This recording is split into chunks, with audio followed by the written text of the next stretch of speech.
matin. Le livre du jour à présent. Nicolas Caro, ce matin, vous avez sélectionné le dernier livre d'Irène Frein. Irène Frein, grande dame de la littérature contemporaine, le Nabab, Secret de famille, notamment des romans, mais pas seulement. Il y a quelques années, elle avait obtenu le prix Interallié pour Un crime sans importance, une enquête sur l'assassinat de sa propre sœur. C'était un livre complètement fou. Elle vient de publier Écrire est un roman, c'est au Seuil. Elle livre sa méthode d'écriture, c'est ça ? Exactement. Un jour, elle est contactée par un atelier d'écriture. Vous savez, ça se fait beaucoup maintenant, des écrivains qui animent des stages avec des participants qui ne savent pas comment écrire ou terminer leur roman. On estime qu'un Français sur 4 voudrait écrire un roman.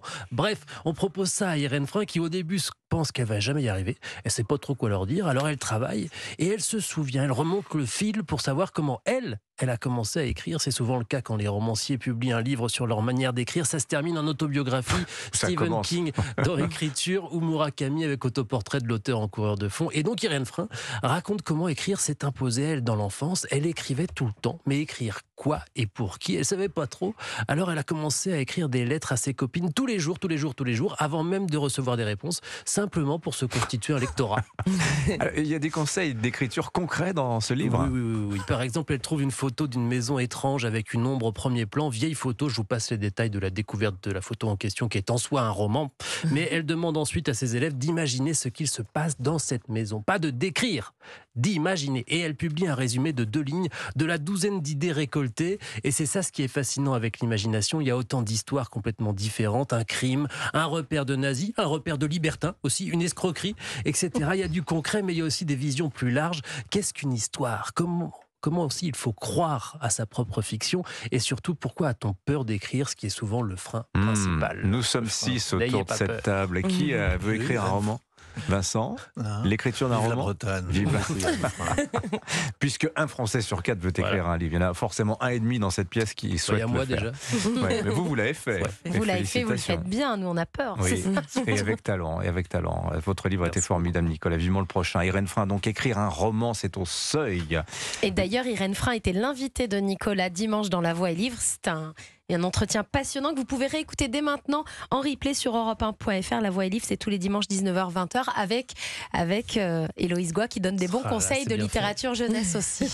Voilà. Bouclé. Elle, c'est la grande rivale justement de la lecture, la télévision, série française à présent. Je ne sais pas si j'aurais peut-être dû commencer par vous, Héloïse, parce que finalement c'est bien le livre aussi en comparaison. Mais cette série française, celle dont vous nous parlez ce lundi, elle vous a beaucoup plu. C'est un polar qui est aussi une comédie. Oui, c'est une série hilarante mais surtout excellente, qui bat déjà des records d'audience sur Arte.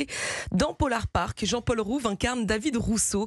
C'est un écrivain de polar au titre très énigmatique. Parmi ses plus grands succès, il y a par exemple Orange Balsamique ou encore 8 cadavres et demi.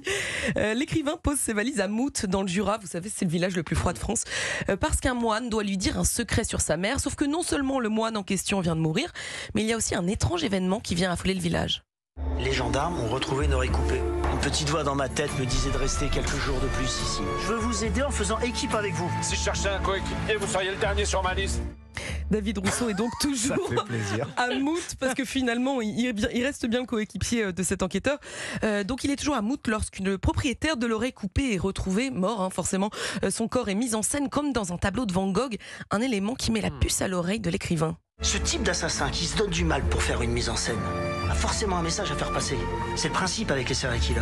Un serial killer à Mout. Un serial killer à Mout. Il a bien raison, parce que des cadavres maquillés sont retrouvés, des cadavres maquillés comme la Marilyn Monroe d'Andy Warhol ou le David de Michel-Ange. Chacune de ces œuvres macabres s'accompagne d'un chiffre dessiné. Encore un indice qui rappelle une histoire très intéressante à David Rousseau. Le 8 août 1988, 8 joueurs de 8 équipes de foot, portant tous le numéro 8, se font tuer chacun par 8 balles de 8 mm. Et on retrouve chacun des 8 corps sur une bretelle de l'autoroute A8. Qu'est-ce que vous en concluez ? Le tueur aime pas trop le foot ? Que c'est un obsessionnel du 8. Alors on ne dirait pas comme ça, mais c'est bien cet écrivain qui va sérieusement faire avancer l'enquête. En plus d'un vrai suspense qui nous tient en haleine, cette série de Gérald Eustache-Mathieu est truffée de références cinématographiques.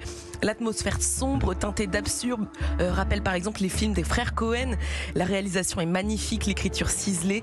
Polar Park, c'est donc un excellent jeu de piste, loufoque, tendre et haletant. Ajoutez à ça, je vous le disais tout à l'heure, que la série soit 100% gratuite et vous n'avez plus aucune excuse pour ne pas la Et c'est vraiment bien, c'est très réussi. Anissa Côté Valli. un peu cité de la peur aussi. Un petit Il y a peu. des références, ouais. Oui, Voilà. vous pensez au serial killer, Ouais, la c'est réplique du ça. serial killer. Polar Park, donc c'est à voir sur arte.tv. Merci beaucoup Héloïse Goua, merci Nicolas, merci À demain. Vincent. À demain, chers amis.